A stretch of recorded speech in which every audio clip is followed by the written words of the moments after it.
كغاية للعلم. نن په دې ټولنه کې د علم غایه څوک د طالبانو ورونو مرتبه وظیفه او دا د علم چې ته مولا سي شي به چې بیا هغه صاحب یم چې ته مولا سي علم وکړي بیا به شي به چې هغه صاحب یم دا رتبه او دا د علم غایه ګرځول سوې ده. يقول في بيت إن ذلك العلم دغه علم چې غایه وظیفه غایه تنخواوي دغه علم چې غایه سند وي. بل ورځ یو مولوي صاحب خبر راوړي کوي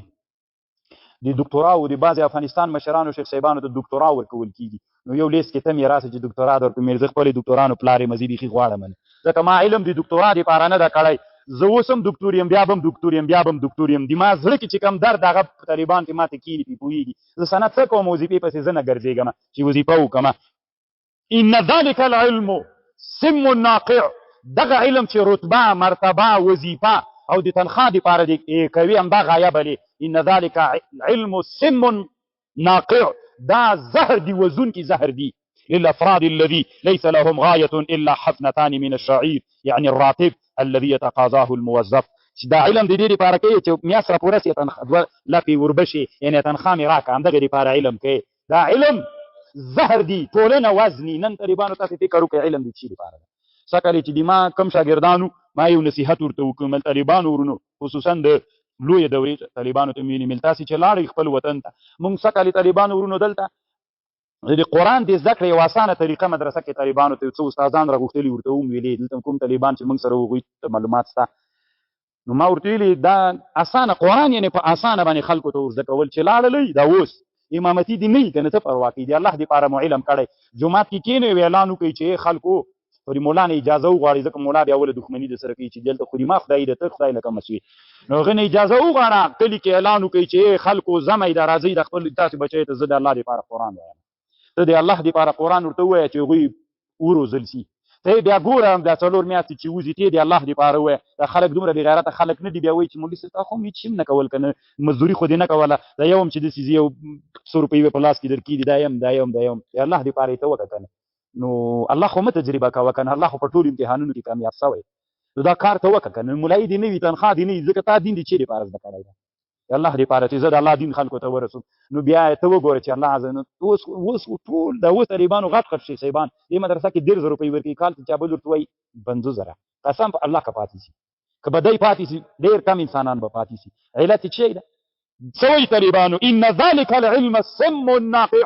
دغه علم چې دی رتبې وظیفې او تنخوا پکې مقصد وي سم زهر دي طالبانو ناقع وزونکي زهر دي للافراد الذين ليس لهم غايه الا حفنتان من الشعير.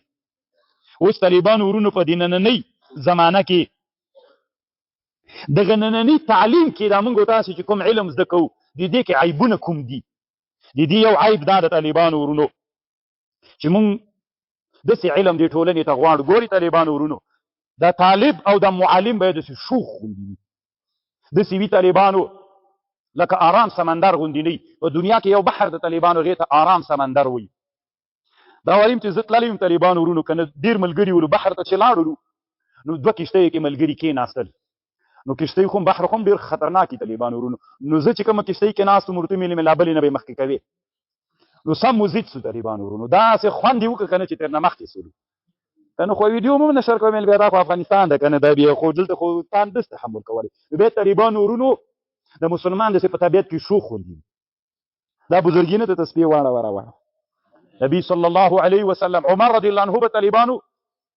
په اس باندې چې سپرېده داسې به سپرېده داسې به چې خیس کړه طالبانو ورونو نیغ به د اس په هغه باندې کېناسته تا به ویل چې د اس په شا پیدا شوی تاسې کې داسې نشته چې اس ولاړ یو داسې ورخیز کړي بغیر له هغه نه چې پښه کېږدي په خیس باندې د اس په شا باندې کېږي اس به یې خوږوم نه ځکه که داسې دروند خیس پې باندې ورواچوې اس ملا ماته یې کړه کولی شي اسلام به داسې عمر رضی الله عنه یو ورځ سړي ولیدل تسبیح ورسره دي مړه مړه روان دي داسې په دوره ووهل وایي دین مړ نه ده دین ژوندی ده ژوندي ځایه دغه علم دغه تعلیم کې چې دا نن یې موږ زده کوو ومن اکبر مآخذه على هذا التعلیم یو له لویو عیبونو نه په دغه تعلیم دا ده انه یبعث على التعطل وحب الهدوء شاګرد ته طالبانو دا ډېر خوند ورکوي چې رخصتي شي شاګرد ته دا ډېر خوند ورکوي چې آرام وکړي راحت وکړي ويجعل المعلم كالمحيط الهادي دنیا کې یو دریاب دغه ته آرام سمندر وایي چې آرام غوندي بیا دا ډېر خوند ورکوي لا حركة فيه ولا اضطراب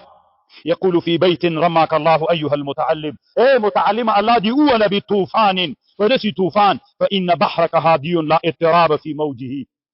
دسي متعلمي چې دا موجونه وهي دسي کنه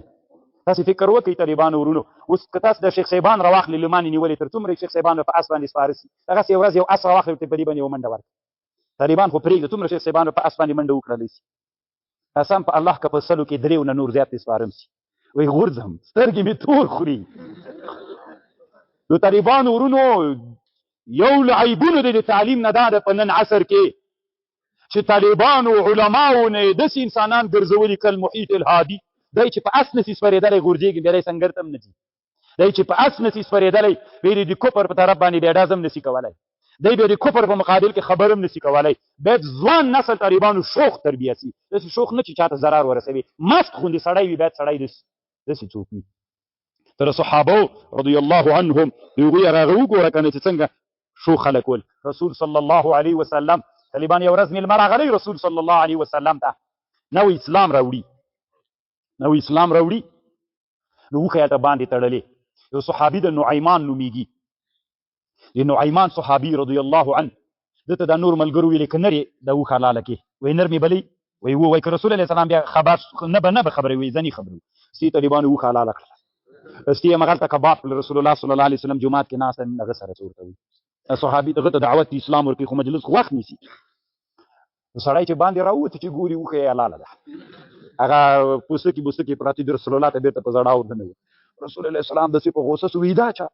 هغوی ورته ویلي ویدا نعیمان هغوی خو مشوره ورکړې چې نه به یې ورښیي اتې نعیمان وتښتېدې یو جي کې داسې ناسته هغه ده کنده غوندې د واښه یې پرې ور واچول نو صحابه ورته ویلي وي چېرته ده نعیمان یو صحابي ورته وایي ای الله رسوله نعیمان دلته نسته رسول الله اسلام ډېر غوسه و چې کله راغی نو دا واښه چې نعیمان نه رالرې کړه چې دا نعیمان راووت